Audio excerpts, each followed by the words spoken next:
अपराधी अपराधी होता है, आतंकवादी आतंकवादी होता है। ऐसी सोच रखने वालों का जगह सिर्फ और सिर्फ लंबे से लंबे समय के लिए जेल है। उस व्यक्ति को जीवन जीने का हक वाकई नहीं है जो सैकड़ों लोगों को काल के गाल में समाने के लिए, उनके शरीर के चिथड़े उड़ाने के लिए सोचता हो, उसकी तैयारी करता हो, विस्फोटक लेकर के देश में जगह जगह घूमता हो। ऐसों को जीवन जीने का हक नहीं है। उसका रास्ता सिर्फ तिहाड़ जेल में जाकर के खत्म होता है। जिनके घर के लोग ऐसे ब्लास्ट में फट जाते हैं, जिनके घर की बेटियां बहन अश्लीलता की शिकार होती हैं, उनके घर कोई जाए पूछे तब समझ में आएगा। पल भर में हंसता खेलता हुआ 4-6 लोगों का परिवार मुस्कुराता हुआ खड़ा रहता है, वहां बम ब्लास्ट होता है और 2-3 लोग अगर उसमें से खत्म हो जाएं, उनके चिथड़े उड़ जाएं, 2-3 लोग घायल होकर के हॉस्पिटलाइज हो जाएं, बचे किसी तरह से होश आए तो उनको मालूम हो जाए कि आज हमारे बीच में 5-6 लोगों के बीच में से 4 लोग हैं ही नहीं। उनसे जाके पूछिए कि ऐसे आदेश जजमेंट उनके मन मस्तिष्क पर कैसा प्रभाव छोड़ते हैं। जिनके घर के बहन बेटियों के साथ अश्लीलता होती है, दुराचार होता है, उनके घर के लोगों से पूछिए कि वो समाज में जब घर के बाहर निकलते हैं तो उनके अंदर कितने सवाल पैदा होते रहते हैं।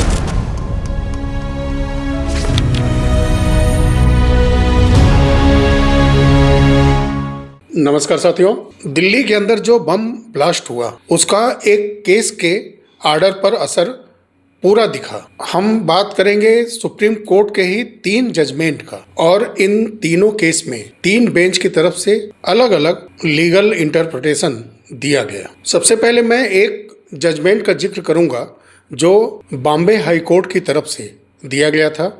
मुंबई का वो एक युवक था, नाम था उसका अरीब मजीद, जिस पर कि ISIS के साथ मिल करके वो भारत के अंदर अनलीगल एक्टिविटी कर रहा है। वो युवक सीरिया गया था और वहां पर ISIS में शामिल होने के प्रमाण भी मिले। उसके बाद वो भारत के अंदर ISIS से जुड़ी गतिविधियों में लिप्त हो गया था। उसकी गिरफ्तारी हुई और कुछ समय बाद बॉम्बे हाई कोर्ट से उस अरीब मजीद को जमानत मिल जाती है। फिर उस बॉम्बे हाई कोर्ट के आदेश को सुप्रीम कोर्ट के अंदर चैलेंज किया जाता है NIA की तरफ से, लेकिन सुप्रीम कोर्ट की तरफ से बॉम्बे हाई कोर्ट के जमानत याचिका पर रोक लगाने के उस याचिका को NIA के खारिज कर दिया जाता है और सुप्रीम कोर्ट की तरफ से ये कहा जाता है, ये टिप्पणी की जाती है कि वो युवक पहले से ही इलीगल एक्टिविटी एक्ट 1967 का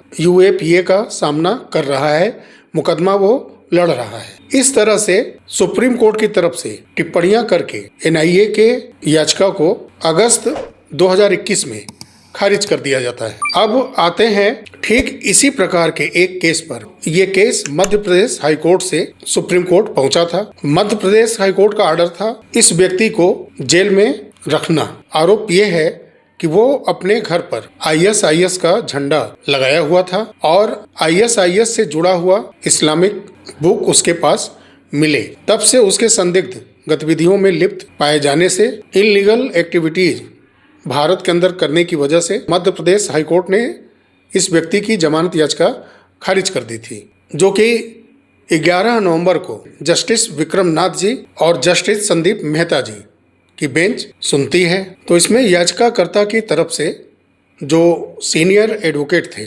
सिद्धार्थ डे, वो चाहते थे पहले कि 11 नवंबर को इस केस की सुनवाई हो ही नहीं, क्योंकि अभी हाल ही में दिल्ली के अंदर घटना घटा है जिससे इस पर आर्गुमेंट रखना जमानत के लिए थोड़ा कठिन है।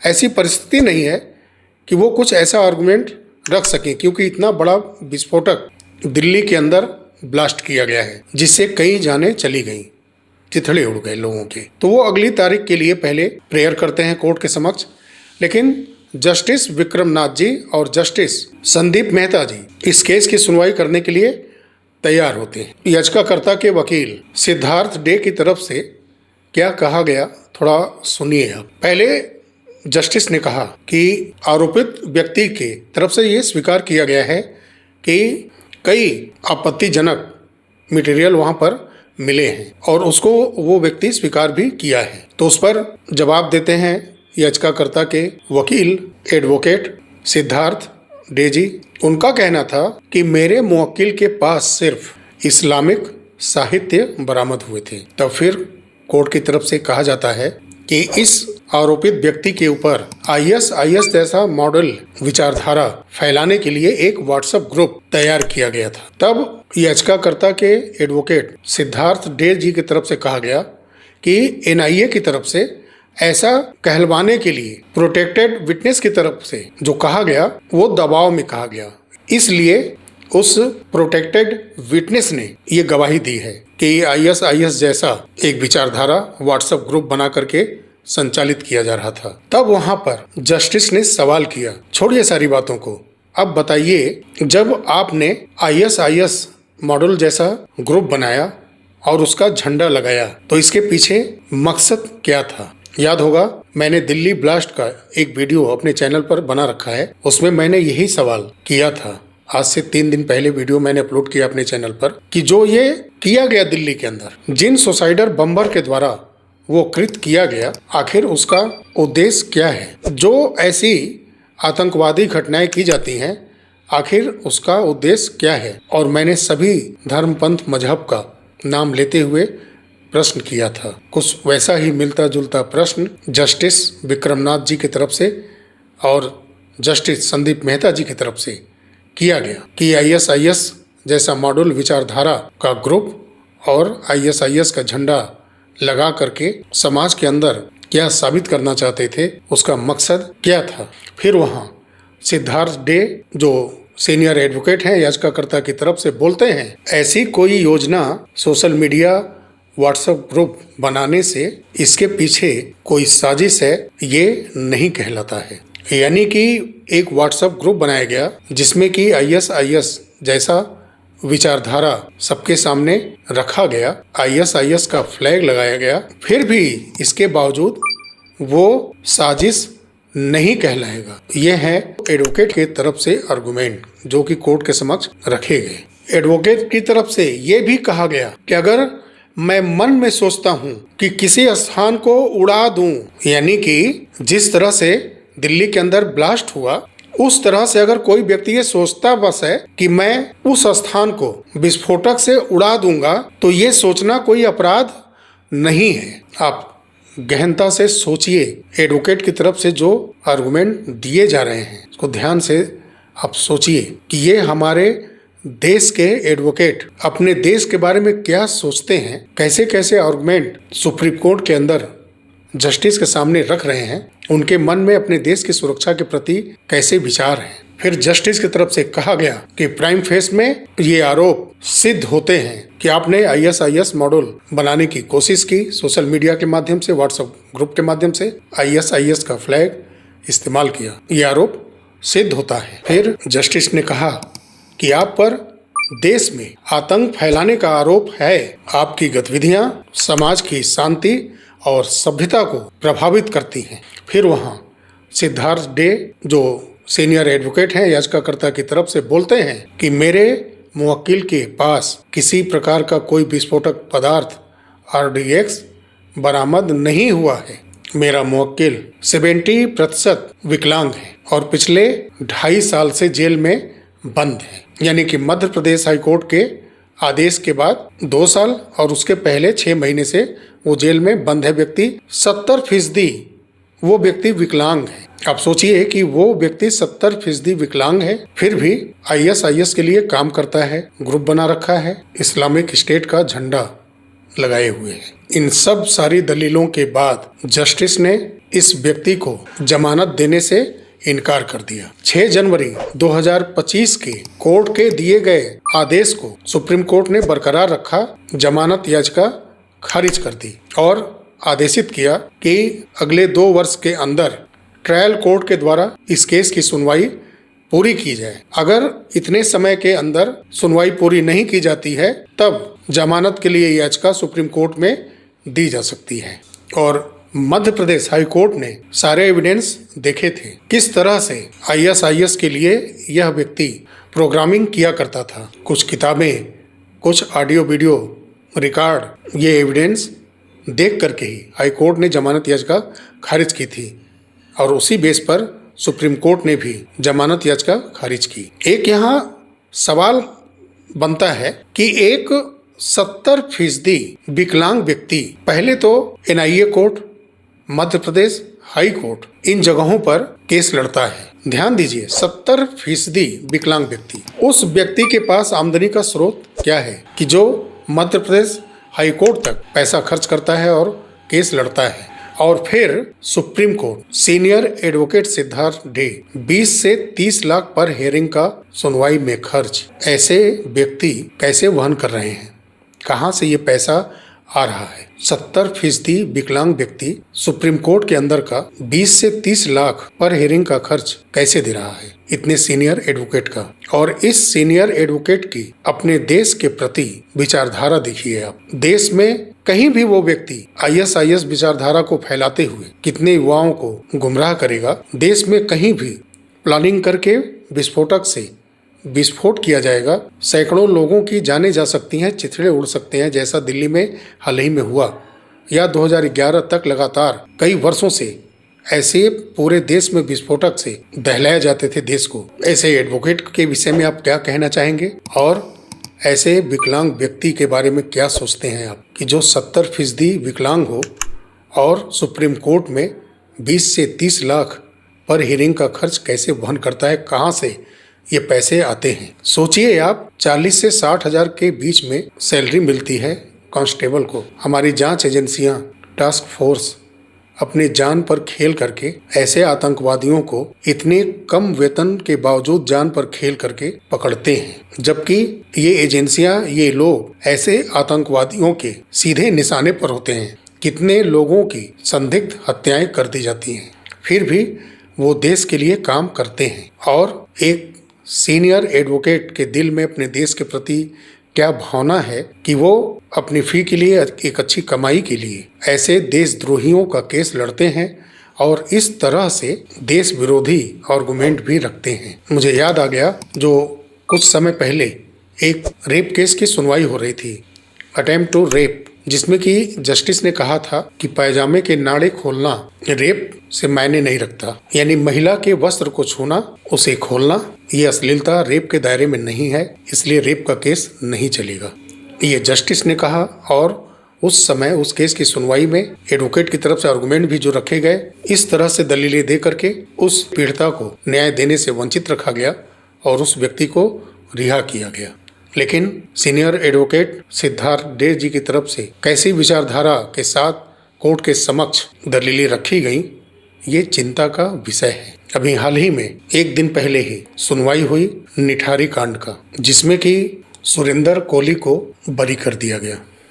2005-6 का वो बच्चों के साथ, महिला के साथ किया गया क्रूरता से वो घटना, पानी टंकी में कंकालों का मिलना, और जिस व्यक्ति को चीफ जस्टिस ऑफ इंडिया ने आर्टिकल 21 का फिर व्याख्या करते हुए मैं हैरान हो जाता हूं कि जो आरोपित स्वयं से स्वीकार करते हुए 2005-6 में उस जगह पर पुलिस को ले गया, वहां से बच्चों के कंकाल मिले, वो व्यक्ति जिसको कि निचली अदालतों ने लगातार दोषी पाया, सजा दिया, फांसी की सजा हुई थी, जिसे प्रेयर के बाद उम्र कैद में बदल दिया गया। लेकिन चीफ जस्टिस ऑफ इंडिया, जो कि मैक्सिमम सजा के पक्ष में नहीं रहते हैं, आर्टिकल 21, आर्टिकल 14 की लीगल इंटरप्रिटेशन करते हुए सुरेंद्र कोली को बरी कर दिया। अब यहाँ इस सिस्टम से, इस न्यायपालिका से सवाल बनता है कि जिन हाई कोर्ट के जज ने पहले फांसी दी और फिर उसके बाद कुछ क्षमा याचना को स्वीकार करते हुए उम्र कैद दिया, तब तो सजा उनको मिलनी चाहिए। जो चीफ जस्टिस ऑफ इंडिया को दिखा, वो उस समय इलाहाबाद के हाई कोर्ट के जज को क्यों नहीं दिखा? उन्होंने कैसे एक ऐसे व्यक्ति को पहले फांसी की सजा, फिर उसको उम्र कैद की सजा में बदल दिया? ऐसा कैसे हो गया, जिसको चीफ जस्टिस ऑफ इंडिया ने अंततः सारे आर्गुमेंट के आधार पर बरी कर दिया? अब तो सजा उन जज पर बनती है कि नहीं? अगर ये निर्दोष हैं तो किस एविडेंस के बल पर उन जजों ने इनको ऐसी सजाएं दी? जानते हैं चीफ जस्टिस ऑफ इंडिया ने क्या कहा था इस सुरेंद्र कोली के बातचीत के केस की सुनवाई के दौरान? किसी अपराधी को सिर्फ इसलिए सजा नहीं दी जा सकती इतनी कड़ी कि उसने स्वीकार कर लिया है। ये कानून की भाषा में दोषपूर्ण भी हो सकता है। थोड़ी देर पहले जो कि जमानत याचिका विक्रम नाथ जी की संदीप मेहता जी की बेंच ने खारिज की, जिसमें कि वो व्यक्ति स्वीकार करता है कि हाँ, ये किताबें ISIS से मिली हैं। मेरा ग्रुप व्हाट्सएप का जिसमें कि वो ISIS की विचारधारा को संचालित करता है, फ्लैग वो ISIS का इस्तेमाल करता है और वो स्वीकार कर चुका है। लेकिन वहाँ पर एडवोकेट ने बोला, सिद्धार्थ डे ने, कि NIA की तरफ से संरक्षित जो गवाह है वो दबाव में झूठ बोला था। कुछ उसी तरह का यहाँ पर चीफ जस्टिस ऑफ इंडिया ने ही बोला है। सुरेंद्र कोहली ने जो पहले बयान दिया है, ये दोषपूर्ण हो सकता है। किसी के बहकावे में, दबाव में पुलिस के ऐसे बयान दिलवाए जा सकते हैं, तो इसको दोषपूर्ण मानने से इनकार नहीं किया जा सकता। अब सोचिए, कोई भी व्यक्ति कहीं भी किसी को मार करके, उसकी हत्या करके दफनाया गया हो या किसी तालाब में, टंकी में पानी के फेंक दिया गया हो और उस स्थान को चिन्हित करने वाला व्यक्ति वहां पर ले जाए पुलिस को और वो कंकाल वहां से बरामद हो, तो वो व्यक्ति जो उस स्थान को चिन्हित करके बता रहा है वो दोषी नहीं हुआ? वो क्या उस हत्याकांड में शामिल नहीं है? उसको कैसे जानकारी हुई कि वहां हत्या करके लाश को दफनाया गया है, चुराया गया है, जिसके बाद वो कंकाल का स्वरूप ले लिया है? दिल्ली बम ब्लास्ट का जो मैंने वीडियो किया था, उसमें मैंने सीधा कहा कि जब तक कानून का डर, भय नहीं होगा, तब तक ये अपराध कम होने का नाम नहीं होंगे। रुकने का तो बात ही छोड़ दीजिए। सुप्रीम कोर्ट के अंदर अलग अलग जस्टिस, अलग अलग बेंच विभिन्न तर्कों से फैसले दिए करते हैं, ये स्पष्ट हो रहा है। 2021 से, उसके पहले 2005-06 से आज 2025 के बीच में इन 3 केसों के बारे में हमने अपना एक एनालिसिस आपके सामने रखा है और जो जस्टिस की तरफ से, एडवोकेट की तरफ से लीगल इंटरप्रिटेशन किए गए हैं, उससे भी आपको हमने अवगत कराया। हमारे जस्टिस इस समय ज़्यादातर लोग इंसाफ नहीं कर रहे हैं। न्याय, इंसाफ का मतलब किसी 2 व्यक्ति के बीच में कोई एक गलत होता है तो एक व्यक्ति दोषी और दूसरा व्यक्ति कानून से न्याय पा करके बाइज्जत बरी होता है, बाहर आता है और दोषी व्यक्ति को सजा होती है। इसको कहते हैं न्याय, इंसाफ। और जो वर्तमान में कुछ वर्षों से चल रहा है आदेश, जजमेंट, जिसका बैलेंस बनाया जाता है। बहुत तरह के केस में ऐसा किया जा सकता है, लेकिन जहां विस्फोटक से लोगों के चिथड़े उड़ाए जाएं, जहां पर एक ऐसे योजना को जन्म दिया जा रहा है कि आने वाले समय में हमारे देश के सैकड़ों हजारों युवा आपराधिक गतिविधियों में लिप्त हो जाएंगे, कहां ह्यूमन सुसाइडर बम बन के फट जाएंगे स्वयं से, ऐसे केस में मीडिएशन, बैलेंसेज नहीं बनाने चाहिए कोर्ट को। खुला हुआ इंसाफ, कोई एक व्यक्ति सत्य साबित हो, वो कोर्ट से सत्यता भरे न्याय के साथ बाहर निकले और एक व्यक्ति जिन्होंने गुनाह किया है, षड्यंत्र रचे हैं देश के विरुद्ध, उसको लंबे समय के लिए जेल में सड़ने के लिए डाल देना चाहिए। जीने का अधिकार आर्टिकल 21 उसको देती है जो दूसरों को जीने का अधिकार देने की सोचता है। उसको आर्टिकल 21, आर्टिकल 14 जैसी लीगल इंटरप्रिटेशन उसके लिए नहीं की जा सकती जो कि समाज में सैकड़ों लोगों को विस्फोट करके उड़ाने की सोचता हो। ऐसे लोगों के लिए जेल है सिर्फ। उनके लिए जीवन जीने के मूल आदेश आर्टिकल 21 की व्याख्या सही नहीं है। इससे हमारे देश के अंदर अपराध करने वालों के मनोबल को बढ़ावा मिलेगा। इसमें न्यायालय को सुधार करने की जरूरत है। अपराधी अपराधी होता है, आतंकवादी आतंकवादी होता है। ऐसी सोच रखने वालों का जगह सिर्फ और सिर्फ लंबे से लंबे समय के लिए जेल है। उस व्यक्ति को जीवन जीने का हक वाकई नहीं है जो सैकड़ों लोगों को काल के गाल में समाने के लिए, उनके शरीर के चिथड़े उड़ाने के लिए सोचता हो, उसकी तैयारी करता हो, विस्फोटक लेकर के देश में जगह जगह घूमता हो। ऐसों को जीवन जीने का हक नहीं है। उसका रास्ता सिर्फ तिहाड़ जेल में जाकर के खत्म होता है। जिनके घर के लोग ऐसे ब्लास्ट में फट जाते हैं, जिनके घर की बेटियां, बहन अश्लीलता की शिकार होती हैं, उनके घर कोई जाए पूछे तब समझ में आएगा। पल भर में हंसता खेलता हुआ 4-6 लोगों का परिवार मुस्कुराता हुआ खड़ा रहता है, वहां बम ब्लास्ट होता है और 2-3 लोग अगर उसमें से खत्म हो जाएं, उनके चिथड़े उड़ जाएं, 2-3 लोग घायल होकर के हॉस्पिटलाइज हो जाएं, बचें, किसी तरह से होश आए तो उनको मालूम हो जाए कि आज हमारे बीच में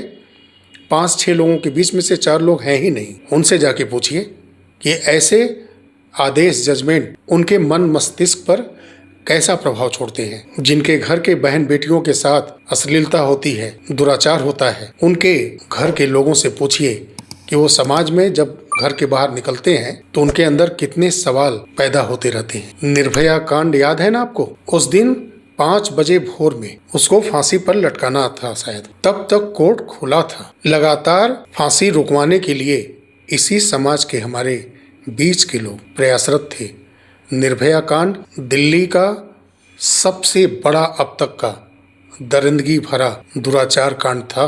और फिर उसके बाद कलकत्ता का वो कांड जिसमें उस बेटी के साथ दुराचार किया गया, उसके अंगों को काटा गया। तो ऐसे ऐसे घटना करने वालों के लिए हमारे बीच के लोग अगर सिर्फ पैसा के लिए उनको बचाना चाहते हैं तो ये भी समाज के लिए कहीं से भी अच्छी संदेश नहीं देते। ऐसे देशद्रोहियों के लिए, महिलाओं का अपमान करने वालों के लिए, बहन बेटियों को बर्बाद करने वालों के लिए मैं यही अपील करूंगा कि कोई उनके सपोर्ट में खड़ा ही ना हो। वो स्वयं से अपनी सफाई दलीलें देनी हो दें, अगर वो गलत नहीं है तो स्वयं से साक्ष्य दें। ऐसों के लिए समाज में खड़े होने वाले व्यक्तियों की कमी होनी चाहिए। ऐसे दरिंदों के लिए, ऐसे राक्षसी सोच वालों के लिए हमारे समाज से कोई खड़ा न हो, यही अपील है।